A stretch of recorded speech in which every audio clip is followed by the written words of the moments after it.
Hey there, Fletch from All Things Overlanding here, and today I wanted to talk about something that has been met with some excitement, but also some trepidation, or people just don't think it's real. And that is the new patent from Nissan on a convertible truck. And what I mean by that, or what it appears to be with that patent, is something similar to like a Gladiator, right? You have the option with a Gladiator to get a hardtop that can be removed, and just like a Wrangler, you can kind of have like the option to go roofless or whatever. So Nissan has patented something similar, kind of almost like a cap design on the back, and I'm going to pop over to my office here and I'm going to show you that in more detail here in a second, so stay tuned for that. If you're watching on YouTube, I will show you that. Otherwise, I'm going to describe it to you guys on the podcast. But this thing has been going around, making the rounds on the Nissan Facebook groups and forums and things like that. So I just wanted to kind of touch on it. I wanted to call out some stuff about the history of Nissan. So I wanted to touch on that, and I've got some pretty interesting ideas, I think, about where this could be going and why I think it's an interesting move for Nissan. So if you want to hear more about the new patent on the convertible truck for Nissan and what that could mean for Nissan and just overlanding and camping in general, stay tuned.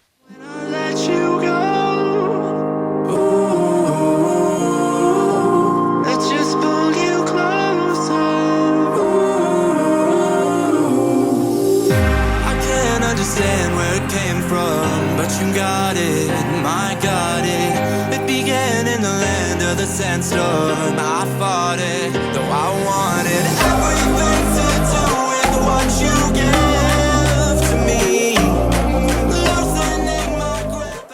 All right, so as I mentioned in the intro today, I'm talking about this new patent from Nissan that basically is sort of a convertible type truck, or a truck bed. Some people have called it the next Xterra. There are a million people speculating on what this thing could mean. But I'm going to pop over to my office here and I'm going to show you this thing in a little bit more detail, and I'm going to touch on my first point. But before I do that, let me break out what the 3 points I'm going to cover in today's podcast are going to be. The first is how quirky and fun and interesting and different Nissan has kind of always been for the last 40 or 50 years, maybe even longer. So I'm going to show you some of that stuff. Then I'm going to talk a little bit about the patent itself. We're going to kind of look at that. I'm going to show you pictures of that, and we're going to talk through what exactly it says and what it could mean for Nissan and for other competitors.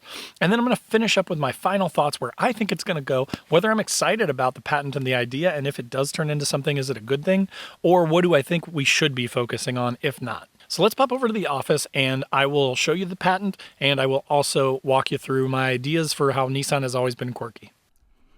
All right, so as I mentioned in the intro, today I'm talking about this new, set of Nissan patents, and one of the things that I wanted to kind of talk about is how weird Nissan has kind of always been historically.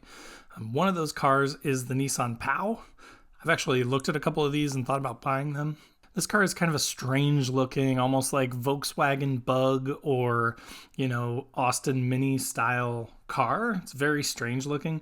But like when you look at these things, and you should go Google Nissan POW, it's so funny. The interior of them, like these gauges and stuff, this big white dial style gauge is kind of indicative of like what some of the earlier Sentras looked like, some of the Xterra and stuff. Like the 350Z had 3 round, smaller dials, but they looked, again, style-wise, kind of similar to these things. So again, when you look at these older cars, you can kind of see how the weirdness of Nissan has kind of carried through.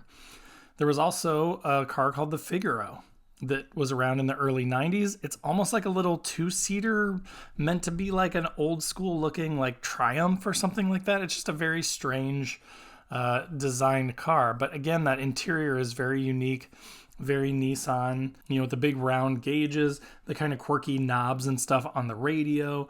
It's just a very, to me, having seen a bunch of Nissans, it definitely makes me think Nissan when I look at the interior of this thing. But again, like, why did they make this in the early 90s? Were people really buying 2-door, 2+2-seater little weird cars? I don't know. Maybe. There are some old Nissan ones too. There was the one that was actually in production, the Nissan Murano Cross Cabriolet. This thing was actually a convertible Murano SUV. The top went down. It was an SUV. It looks weird and not great in my opinion, but they actually sold some of these. It's weird. They have the R390 race car, which this thing was amazing looking and broke a lot of records and stuff back for its time. They raced it in 24 hours of Le Mans, and so they needed to basically build a certain number of these cars in order to be able to race it. So they built some actual street legal R390 supercars next to the prototypes that they were going to race, and then had to sell those, which is kind of interesting. But so again, they just have had all these weird cars. They've done some off-road car type stuff. There actually, back in the day, there was a Datsun 240Z race car. There was an off-road race car and competed against Porsches and stuff like that. There's the Delta Wing race car, which is like a weird, it almost looks like it's like a triangular shaped race car, but they actually produced that thing too. Some of these are just concepts, but like in the late 90s, there was this thing called the Trail Runner, which was just basically like a lifted Nissan two-door car with a big old wing on it that was ready to go off-road. I mean, for no reason. A two-door car that's lifted and looks like it's ready to go off-roading, called the Trail Runner. So again, Nissan has always been weird, but that's part of what I love about Nissan is that they're not afraid to take risks, right? They're not afraid to try things that not everybody else is trying. And no hate towards Honda or Toyota or anything like that, but when you look at them, they are more boring, right? They are very straight-laced. They are reliable. They're good cars. There's nothing bad to be said about them, but they are just so boring. And sometimes I get tired of being one of many when I can be one of one, and be a little bit more unique with something that not as many people are going to choose. And again, I would argue that Nissans are extremely reliable, maybe not quite to the level of Toyotas and Hondas, but they are extremely reliable cars. And the fact that you get a little bit of interesting and quirky differentiation, to me, is worth it. All right, so next I wanted to talk about this actual patent, the patent itself, or it's actually a series of patents. I keep calling it the patent, but I think that's just because most people just shared one picture online, which I'll show you if you're on YouTube or Spotify. But it's basically a picture of sort of a Frontier with like a bed rack on the rear, and then they've got all these panels popping off of it. So like the roof of the truck opens up or comes off. The bed of the truck has a pass-through from the cab into the bed of the truck. And then like the roof of the bed rack comes off. The sides and the back of the bed rack come off. So you can basically turn it into like an open air, almost like a Jeep Gladiator type of vehicle by removing some sealed panels. Now, again, if you're watching on YouTube, here's kind of a closer look at, the idea of a pass-through. It would be sealed with some sort of like a gasket or something like that. But then you're able to be in the cab, have all this storage and all this room in the back. And then if you wanted to, you could pass through into the back of the thing, put a rooftop tent or something on the top of it and pass through up into that. So you're almost kind of turning a truck into an SUV, but with the option to open it up, again, like a Gladiator, like a Jeep, right? Where you can remove panels, you can remove the top. Presumably there would be some aftermarket support for this kind of stuff if they made something like this too, right? So they would have some sort of adaptable panels, or you might have an ability to have more attachment points to the panels that come off, where you could mount rotopacks or traction boards or things like that. So, but it's just a fascinating and very Nissan sort of thing, right? To say, hey, we're going to put this patent on it, this idea of having a truck that's very modular with a pass-through from the cab to the bed. And because we might build this thing, and they may never build it, right? But the fact that they did this, and they placed these patents in early January 2024. So it's not like these are from 20 years ago or something. These are patents that they actually just applied for, just got. So it's a very interesting thing that they're thinking about this stuff. So anyways, that is sort of more on the patent. That is what they are talking about. Nissan being weird. Nissan is, thinking of and potentially patenting ideas about a truck that can be blown apart and have bits and pieces that come off and a pass through from the cab back to the bed of the truck. So now let's kind of go back to Forest Jason, and let's kind of hear my final thoughts and where I kind of think this is all going. All right, so now that we've talked through the Nissan quirkiness and the patent itself, let's finish up with my final thoughts and kind of where I think this is going and how excited or not excited I am about the idea of this patent. So again, I think that it is interesting. I love that Nissan has done this. I love that they're always thinking of quirky, new, interesting things, right? A lot of people give Nissan a hard time. They call it slightly less reliable than Toyota or less reliable than a Honda or whatever, and I would agree with that. I would put Toyota and Honda at the very top from a reliability standpoint. They're also kind of at the top for being the most boring manufacturers in a lot of ways. Nissan is almost like, to me, To me, the big three, Ford, Dodge, Chevy, right? Dodge always had like sports cars, the Challenger, the Charger. They had the 3000 GT back in the day. Like they had cool cars. They had the Eagle, they owned Eagle, they had the Eagle Talon back in the day. Like they had cool, sporty, different cars. They were trying to do fun stuff. They had, you know, the RT version of the truck with the bigger motor in it and things like that. So there was a lot of really cool stuff that Dodge was doing back then. It wasn't the most reliable, but they were the only ones doing interesting, cool, fun, car person type stuff.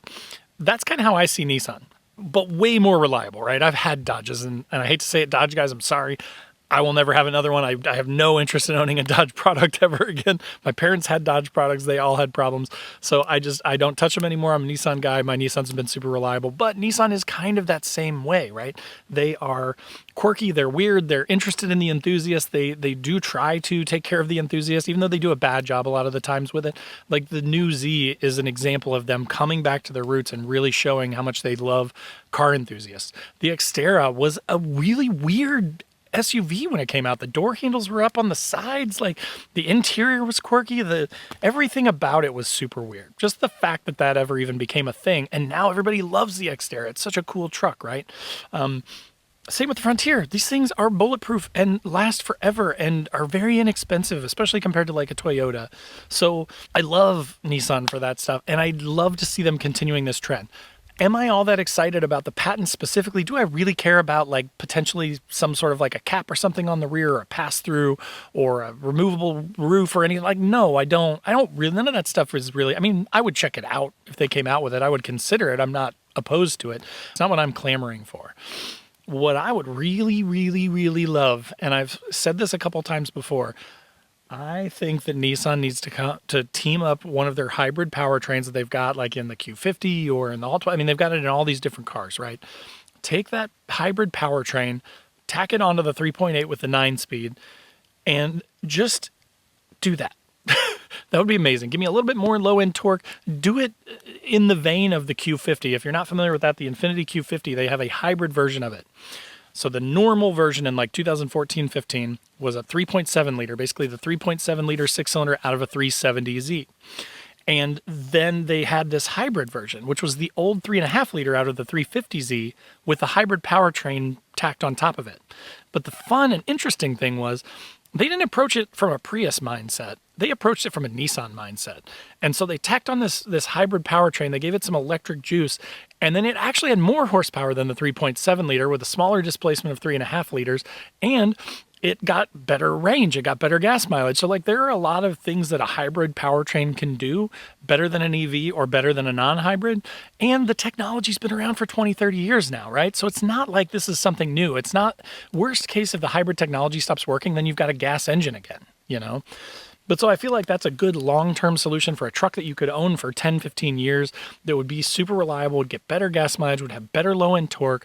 That's what I really want. And tell me in the comments, if you're on YouTube, get down in the comments and tell me what you guys think. Do you agree with that? Do you disagree with that? Is there something else out there that would be more interesting that you'd like to see on these Frontiers? I mean, we all say we want the 5.6 liter out of a Titan. Of course, sure, we want that. But do we need it? I don't know. So anyways, that's kind of my thought. That's where my head has gone after all this.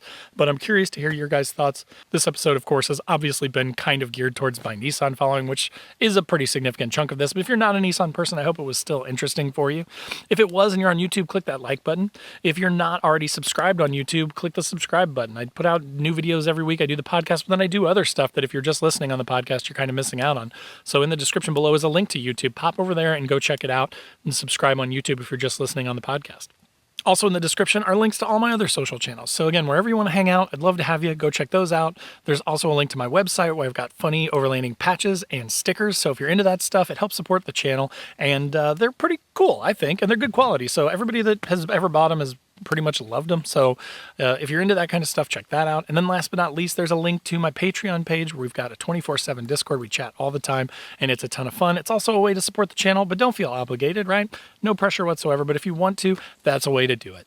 And then there's the Newbie Overlanders Facebook group, which is totally free to join. Tons of awesome members. Great place for newer campers, dispersed campers, overlanders. So if you want to have a place to chat with people that are interested in the same thing as you, that aren't going to beat you up for asking some questions, check that place out. But again, thanks so much for watching. Thanks for listening, and we'll see you next time.